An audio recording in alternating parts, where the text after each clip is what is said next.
Fantastic. Awesome. Getting notifications right as we start recording. Great work, Aaron. All right. What is up? Hello. So Aaron Waters here, Lead Hub. We just started our Talk of the Trades podcast. This is one of my really good friends, Dan Blaker. Dan is out in Myrtle Beach. Dan, tell us a little bit about the company you're with. It's Made This, right? Yeah, yep. It's called Made This. It's a franchise. I invested in it pretty early. I was a second franchisee. Basically, it's a remote cleaning business. So I've been operating here for about 3.5 years. This will be my fourth full year coming up here into like this September 2025. So yeah, I've been at it for a while and kind of just learning along the way. I feel like I've become a marketing expert, and then I talk to you and I know nothing. So it's No. great to be on with you, man. You know a lot. A lot of these, when you're starting up your own franchise and everything, you have to know everything, become a Swiss Army knife, if you will. So happy to do it. Yeah, Dan, I mean, I've got really fun memories of at least the stories, because I was blessed to have my sister and one of my best friends live in Phoenix when you were out there. And I think the first time I met you was right after you helped my sister buy a house. And they were talking about, my mom and her were talking about this dude that goes in a full suit and tie, door to door in the Phoenix heat, don't care, just out there selling it. Yep, I did that one time with the flu as well. I showed up in a full suit, 113 degrees, and had the flu, and my client said, "Would you please go home?" So I did. Yeah, Equally, like, just sweating it off, but also just showing the grind. So, and the absolutely. way that you left it's all about, like, how do you make people feel in the sales process? And that's just what customer service is. It's not even about what you say, it's how you make them feel. And the way that my mom spoke about you when she came back after she helped Emily buy the house and things like that. When you hear your family say things about how great this person is, meant we had to go on golf trips and hang out and get to know each other better. Absolutely. Also, hey, Judy. Yeah, she comments on every video. Um, that's private school work right there. So something that we want to talk about today, we're doing Talk of the Trades. I asked Dan for some firm feedback on one of our podcasts, and zero click search came up, and you were asking some really good questions, and I want to just hear it straight from you before we do a screen share. So what piqued your interest about zero click search? Yeah, I mean, first off, the term. Oh, Hey, I'm back. Okay, okay, perfect. come back. First off, Yeah, first off, the term was super interesting. It was one of the first things said on the podcast, and I was like, dude, zero click marketing, what the heck's that? I need to get in on this ASAP. I want, typically I associate clicks with I'm paying for mhm, each and every click, right? And especially with AdWords, that can get super expensive. So when I hear zero click, I'm thinking, oh, I don't know, is that $0? Like, what am I doing? So that's yeah. probably one of the main things that my mind went to when I heard the term. Yeah. Well, let's do this. I want to just do a live reaction. I'm going to share my screen. We're going to do some searches. I'm going to show you a different variation or two or five of what it looks like, and just Perfect. have just an honest conversation as a business owner from a marketing standpoint and an operator.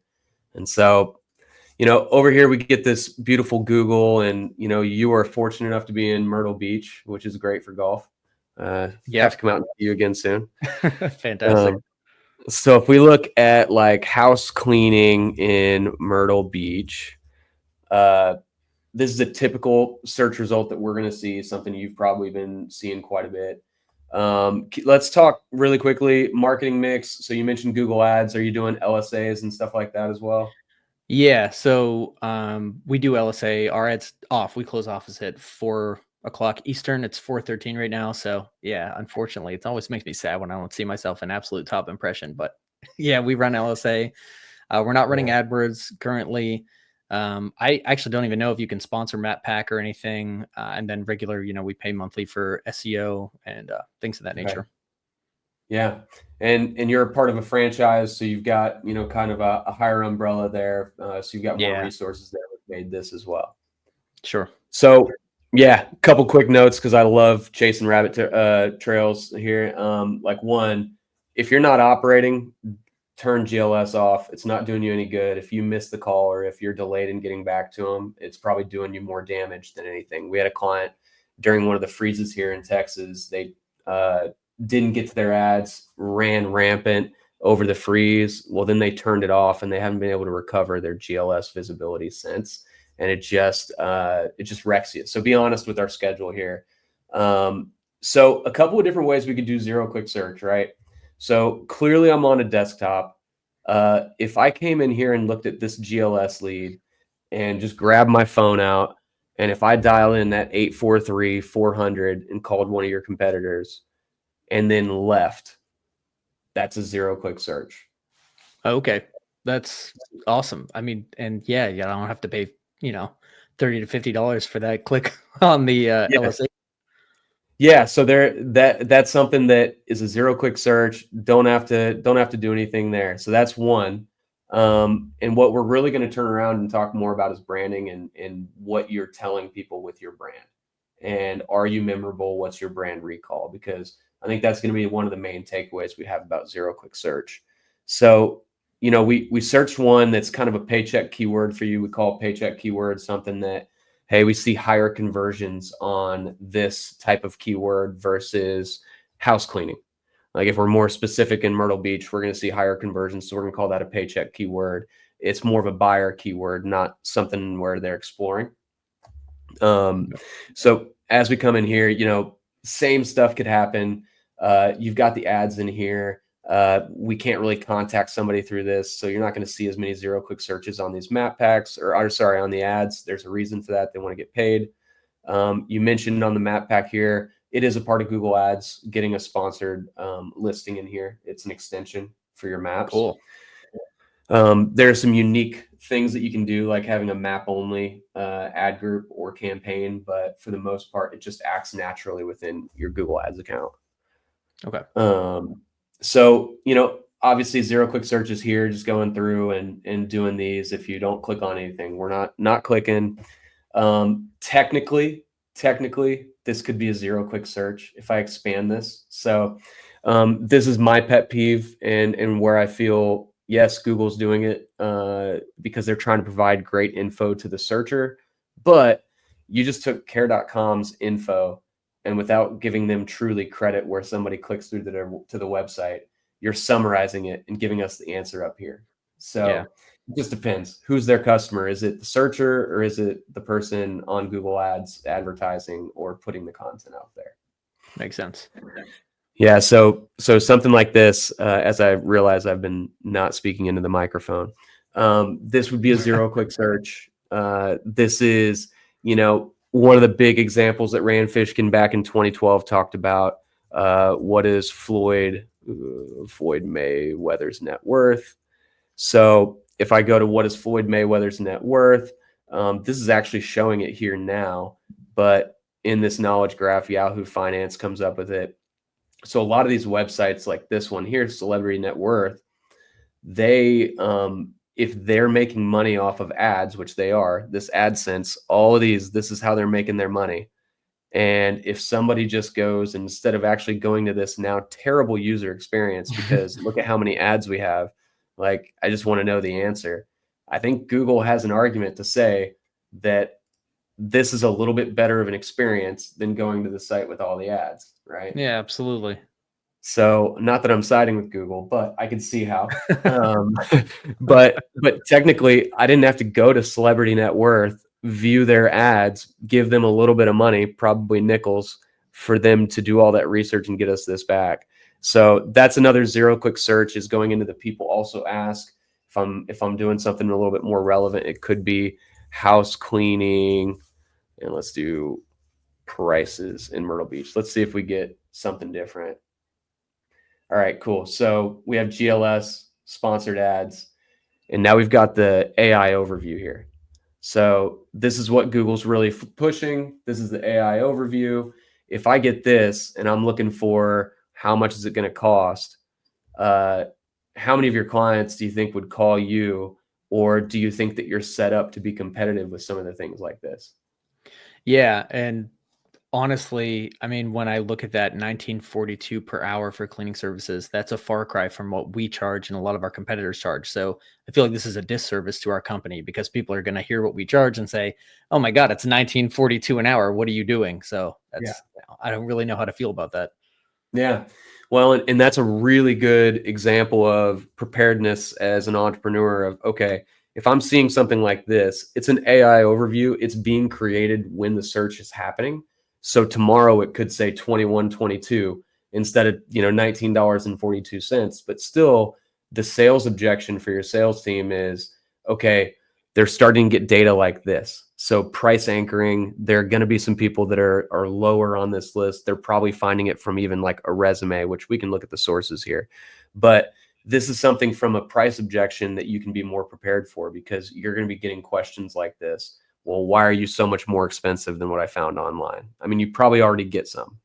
Sure. Yeah. Since day one of opening this thing, I've had people, price objection, price pumpers. They just want to know the Yeah. price and get off the phone. If it's not the price they want, we go through a couple of rebuttals and then that's kind of the end of it. Sometimes you can't please people who are really looking for that 1942 an hour, I guess. Yeah, and this is where, hey, maybe they're not the right customer for us, if they're going off pricing. Um, Sure. And this is where, I hate and I love this, but like I love that they're sourcing their material here. But for each of these, it looks like there's multiple sources. So if I go to the 1942, maybe not. It's care.com. So care.com is the one because they're probably a large group, like nationwide franchise as well. They probably have a site that's very well indexed. And that's where Google is getting their information. Are you familiar with care.com? Care.com is like a thumbtack specifically for basically if you or I were a dog sitter, pet sitter, whatever, house cleaner, we just go advertise ourselves on there or our business. Mm, Yeah, so that's what it is. It's kind of like a thumbtack for individuals, okay. specifically and caring for homes. Yeah. Totally makes sense. And so yeah, they're pulling that, and this is completely different because if you go to care.com versus, like, you're gonna get a large discrepancy in services than if they're going to Made This. So cool. And then it's showing different things here. So like then we have, okay, what's the hourly or the weekly rate? And then I'm looking to see if they pull from this one, pulled from FreshBooks on the monthly cost. Love FreshBooks. I miss them. Had to go to QuickBooks. And let's see. Yeah, so it's pulling the same ones here. So, I mean, this is technically I have clicked, but I haven't clicked on any of the actual search results because it's given Right. me this overview here. So technically, this is another zero-click search. There are opportunities for hallucinations too. There was one where I was searching for a Chrome extension because if you look at my bookmarks, let's see, can I pull up my bookmarks? There we go. Like I've got this QuickBooks bookmark, and I would love to have the QuickBooks logo here. So I want to do something custom. And so I, went into Google and said, yeah, I know I can do a bookmark here, but I want the favicon, the QuickBooks icon, to be up here on the folder. And Google's AI overview told me, sure, just download the extension. And it didn't exist, and it hasn't been updated in a long time. So Oh, you got to wow. be careful with the AI overviews. For sure. Any questions come to mind as we've gone through the first couple of iterations? No, I mean, I don't want to jump ahead of anything here. Do Oh, it. I What are I you think thinking I about? I think my camera's popping in and out. Sorry, I don't want to jump ahead of anything here, but like, is there a way for me to what is the benefit to me? Because obviously I'm already showing up in some of the top results for this organically and then in the map pack as well, which is a lot of proximity based.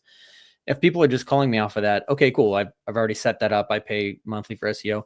Is there a way for me to take advantage of this zero click marketing in maybe another way or something that outside of Google? Like I'm not exactly sure what's the benefit or the implication that I could take away from Yeah. this.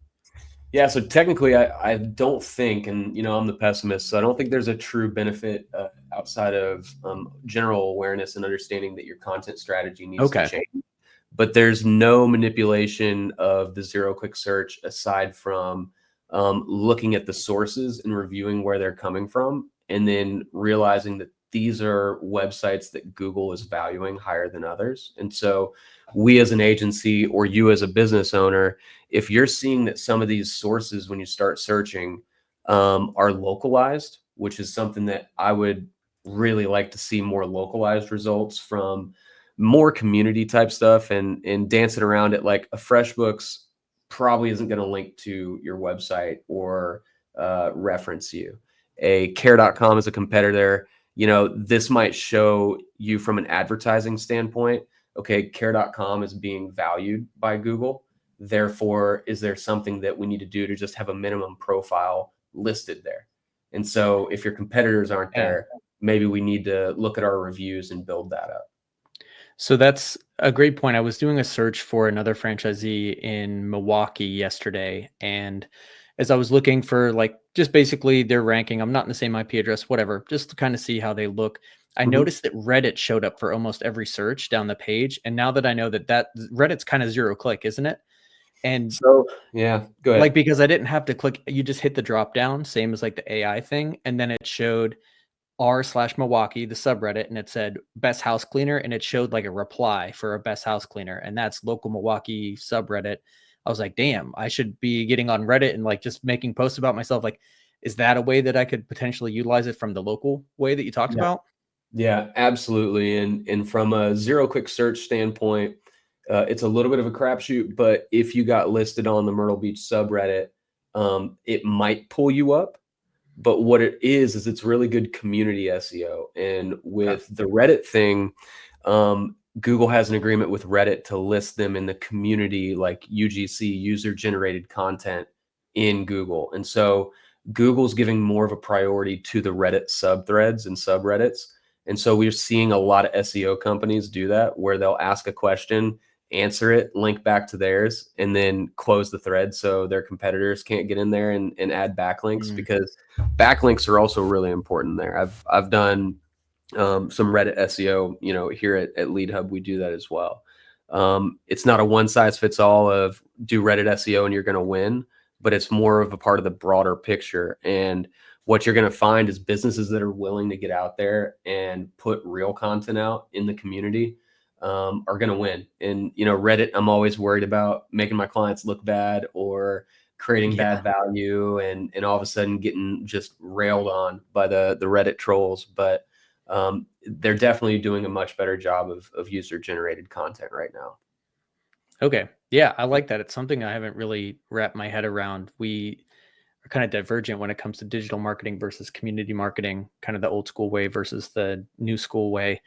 And you said a phrase in there like the community SEO, something like Mhm. that, which is it's kind of cool. I always thought of that as like Nextdoor or something like that, but um, yeah, I guess you could do that with a lot of different platforms. Yeah, the fear with the Reddit thing is I don't know how to say it other than you're probably going to get more stay at home homeowners on Nextdoor than you Yeah, will on a Reddit. And sure. so the Reddit value, depending on what you're selling, like if you're doing window replacement, Reddit is probably good for the backlink and brand recognition.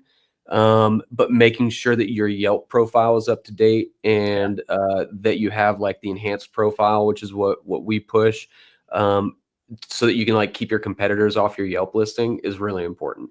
cool. But yeah, getting involved in those local ones, and the real win is finding communities like the Facebook pages and the Facebook Mhm. groups that you can actually have a real conversation with.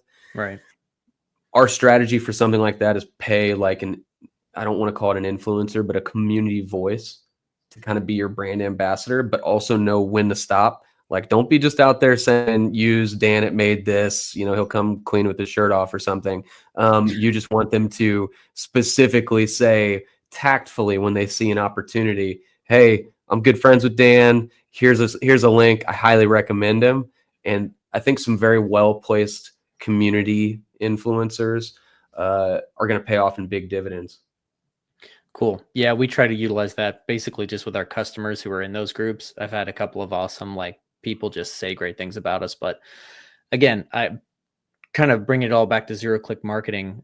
Do those hold any weight into any of it, like Facebook groups, things like that? Is Google pulling data from that stuff? I know a lot of this here is not local. Is that something Yeah. maybe in the future or just a Yeah. hopeful wish? It's a hopeful wish. I mean, they're at war with each Okay. other. And so what you bring up, there was a really interesting conversation on uh, the importance and value of Google moving forward to where Google's still the giant. They're the 800-pound gorilla. But you look at an AI tool like Perplexity.ai, and when you start looking at like a Perplexity, Well, this isn't a Google product. So where is Perplexity going to take their searches from? So in the same way that Google valued, uh, Google valued care.com, they valued FreshBooks. Well, Perplexity is going to be based on a completely different algorithm because their data is coming from another location. They're not in bed with Google, and so even this, you see, made this cleaning Myrtle Beach. You guys are one of the key sources that they brought up, and so this now brings up the whole idea of, okay, where are we optimizing, and what's the brand awareness and brand positioning to where if you're looking at us on Nextdoor, Perplexity AI, Cloud, whatever, and I just butchered Claude. The whole idea of making sure that it's consistent, and like with all the acquisitions that have happened in the last 5 years of private equity or rebrands, making sure that your citations online have consistency. They say what you do, say who you are, and you have the accurate phone number and everything like that. Used to be a good Google optimization.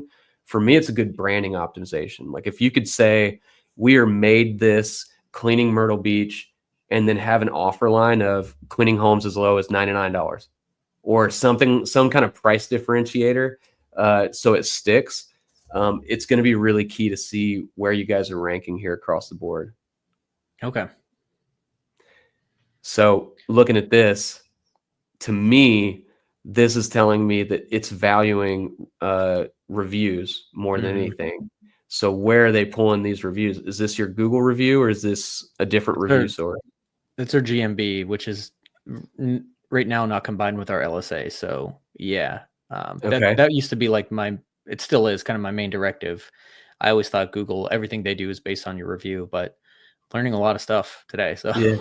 Yeah, no, you're good. You're good. I'm interested in, okay, so here's the, yeah, and then it links over to your, so I love this. The Perplexity usability is, linking over there. Now they're hiding it in the same way that the AI overview is, but you can see a completely different result.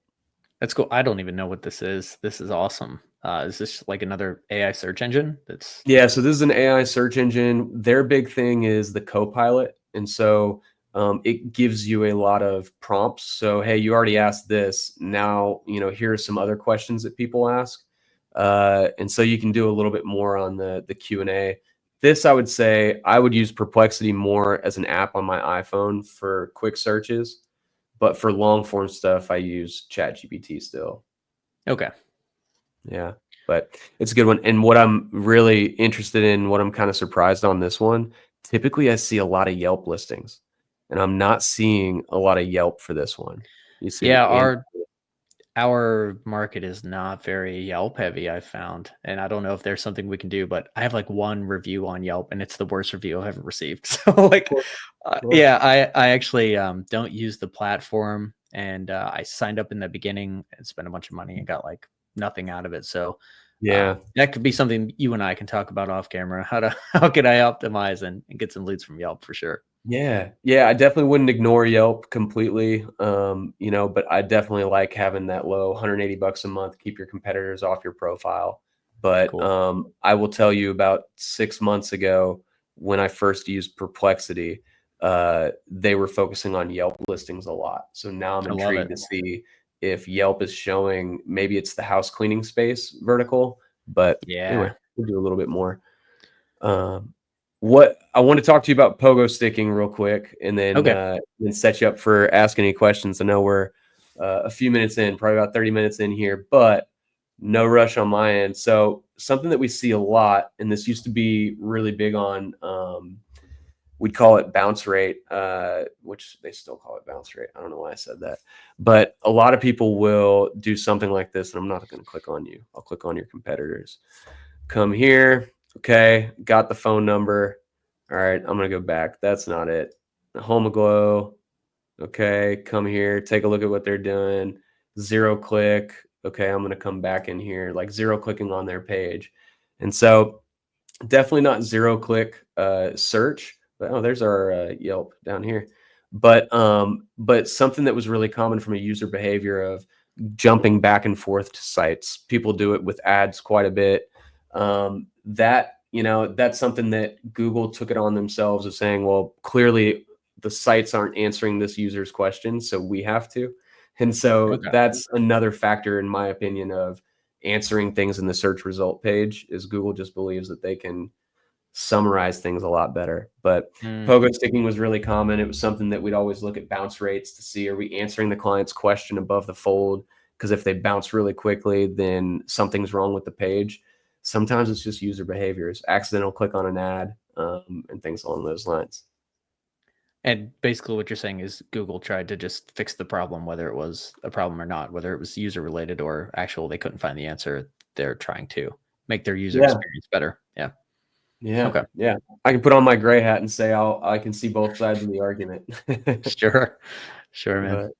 But yeah. Anything else that comes up about zero click search from your perspective? No, man, it makes a lot of sense. So I guess what I'm kind of thinking is if I can unify my brand voice and even something as simple as how my map pack listing looks or my GMB, whatever, having the tagline or the phone number, everything visible so that when people see it, they can just go right to it. That's kind of the most beneficial thing I could do to take advantage of it, so to speak. Yeah, that, and then as you're doing AI searches or as you're looking at Google, the other thing is just making sure we're paying attention to the sources that they're pulling Okay. from. And so, yeah, keep your brand consistent. Make sure your profiles and all the third-party listings are up to date. Make sure your YouTube has good backlink structure. There's a lot of stuff that goes along with it, but the key factor is competitive research has never been easier, in my opinion, to where if you do the keyword searches you're looking for, you should be able to see what sources the AI or Google is pulling from. And that's an easy way to say, oh, I should get listed there too. Or do it from a vertical that is not either in your market or do it something else like HVAC in Myrtle Beach. Start to see those sources too. There may be something that hasn't hit house cleaning yet that maybe you should be listed on. And this is where all these data aggregators like a Yelp, a Thumbtack, and Angie, yeah, they are a pain in the butt at times, and we don't want to spend money for the CPL programs. I get that. A lot of times it's bad attribution. I'll get off that and move on. But what is important is knowing as Google's value gets lessened by a lot of these AI tools, it is more important to make sure that you are accurate and have your information in other channels. Awesome. Yeah. So pay attention, basically. I like it. Pay attention, do marketing 24/7, just Sure.